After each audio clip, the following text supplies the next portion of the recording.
আজকে চলে এলাম ছোট্ট করে তোমাদের সাথে। এটা হচ্ছে ডিমের পকোড়ার রেসিপি। মেয়ে ডিমের পকোড়া ভাজা করছে। এখন আমরা এটা চা দিয়ে এই স্ন্যাক্সটি খাবো, সন্ধ্যের স্ন্যাক্স হিসেবেও এটা দারুণ ব্যাপার।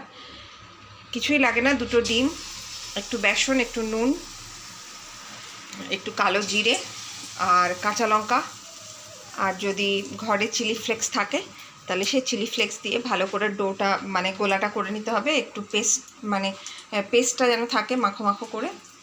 ডোটা করে নিয়ে সামান্য একটু হলুদ দিয়ে দিতে হবে বেসনের সাথে, যাতে রঙটা ভালো আসে। আর চাইলে তোমরা পেঁয়াজ দিতেও পারো, আবার নাও দিতে পারো। তো আজকে ও পেঁয়াজ ছাড়াই করেছে, নর্মালি আমরা পেঁয়াজ দিয়েও করি।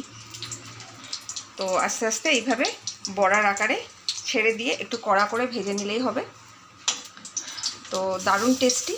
এটা চা কফির সাথে সকালে বা সন্ধে স্ন্যাক্স